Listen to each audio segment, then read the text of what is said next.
பூர்வ நிகழ்வுதனை காண்பவனாகவே கண்டு கொண்டிருக்கின்றார். இது இந்நிலை எவருக்கு எக்காலத்தில் எவ்விடத்தில் பெற முடியும், பெற்றிருக்க முடியும்? அந்நிலைதனை பெற்ற சபை இது. இச்சீடன் தற்சமயம் கண் திறந்திருக்கின்றான் என்றால் அவன் கண்களில் கைலாய நிலை மட்டுமே தெரியும். கைலாயத்தில் சிவமகா வாழை சித்தனும் அகத்தியனும் சிவபெருமானும் முப்பெரும் தேவிகள் மும்மூர்த்திகள் அமர்வதை மட்டுமே இவன் கண்களில் காண முடியும். அத்துணை அற்புதமான அகம்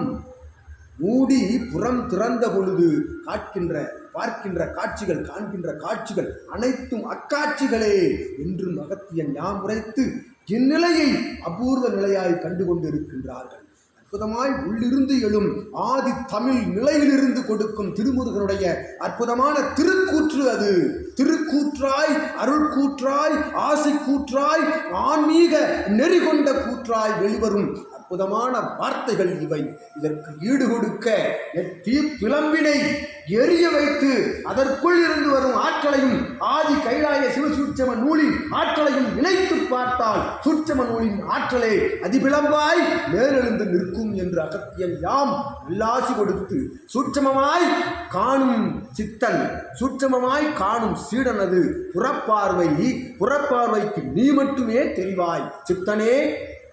1000 தலைகள் அமர்ந்திருந்த பொழுதும் 1000 தலைகளுக்கு இடையே உன் தலை மட்டுமே இவனுக்கு புரியும், உன் கண்கள் மட்டுமே இவனுக்கு தெரியும் என்ற அற்புதமான நிலை கொண்ட நிலைதனை பெற்ற சித்தனிடம் இருந்து வேறு பெற்ற பெரும் வரத்தினை பெற்ற சீடனாய் இச்சீடனை யாம் அமர வைத்திருக்கின்ற பொழுது எத்தனையும் இல்லை இச்சபைக்கு என்று யாம் அகத்தியன் நல்லாசி கொடுத்து இதுபோன்ற சூட்சம ஆசிதனை அகத்தியன் நேருக்கு நேராய் கண் திறந்து காணும் சித்தன் இப்பூவுலகில் எவனும் இல்லை என்ற அற்புதமான அவ்விவரத்தினையும் அகத்தியன் யாம் விவரித்து துணையாற்றல் பெற்ற மகா சபை இது. பெருமகா பிரபஞ்ச மகா அற்புத ஆதிமகா சிவமகா திருமுருக மகா சபை இது என்று அகத்தியன் யாம் எல்லாசிதனை வழங்கி உள்கலங்கும் பக்தி நெறி பக்தி குமுறலானது வெளிவருகின்ற பொழுது அதிதீவிர ஆசி மொழியாய் வெளிவரும் சித்தனின் மூலமாக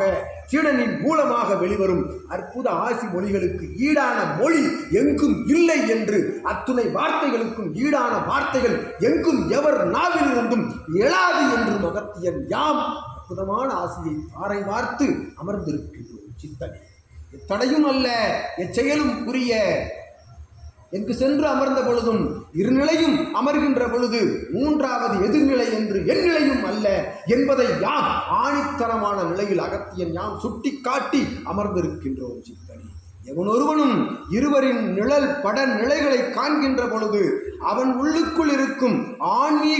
ஆன்மீக பொறாமை நிலை கூட அவனை விட்டு அகல்கின்ற அற்புதமான நிலைதனை உணர்த்தும் சபை இது, உணர்த்தும் தலம் இது, உணர்த்தும் சித்தர்கள் இவர்கள் என்ற நிலைதனை அகத்தியன் யான் நல்ல ஆசி வழங்கி இடையிடையே வருகின்ற அத்தகைய இன்னல்கள் இடையூறுகள் என்பது அவையெல்லாம் பல்வேறு பார்வை வினைகளால் ஏற்படுகின்ற நிலைகள் தவிடுபொடியாக்கும் வேலைதனை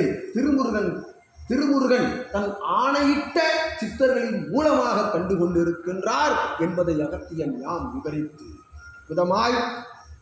சலன சஞ்சல நிலைகள் சீடனுக்கும் சித்தனுக்கும் எழுகின்ற சலன நிலைகள் எல்லாம் வேறறுக்கப்படும் அலைவாயும் கடலிலிருந்து வெளிச்செல்லும் அலைகள் எவ்வாறு உள்பாய்ந்து மறுபடி உள் செல்கின்றனவோ அதுபோல சலனங்களை எல்லாம் வேறறுத்து அற்புதமான தெளிந்த நீரோடை போல் தன் ஆழ்நிலை மனதிற்குள் அது பதிந்து பிரபஞ்ச மகா சபை ஒன்றே, தன் உயிர் மூச்சு கலியுக மாற்றம் ஒன்றே, தன் உயிர் நாடி என்று அற்புதமான சிவசூட்சம நாடியின் மூலமாக ஆதி நிறைகளை பறைசாற்றும் ஆதி இறைநிலையை பறைசாற்றும் அற்புதமான சித்தர்கள் அமர்ந்த சபையில் சித்தர்களாக அமர்ந்திருக்கும் நீவீர் இருவரும் இருக்கும் நாள் வரை, இருக்கும் நாள் என்றால் உமது பூத உடலுக்கு அப்பாற்பட்டும் இருவருடைய சிரஞ்சீவி நிலை அமர்ந்திருக்கும் காலம் வரை இச்சபையின் புகழ் மங்காது என்று அகத்தியன் யாம் நல்ல ஆசி கொடுத்து இது யுகம் யுகமாய் தவம் கண்ட சிவமகா வாழை சித்தன் அமர்ந்தது போல் நீர தவத்தில் இருவரும் அமர்ந்திருப்பீர்கள் என்ற சூட்சமத்தினையும் அகத்தியன் யாம் கூறுவது உமது உள்நிலைக்குள் புரியும் என்ற நிலைதனையும் அகத்தியன் யாம் எடுத்துரைத்து நல்லாசி கொடுத்து அமர்ந்திருக்கும்.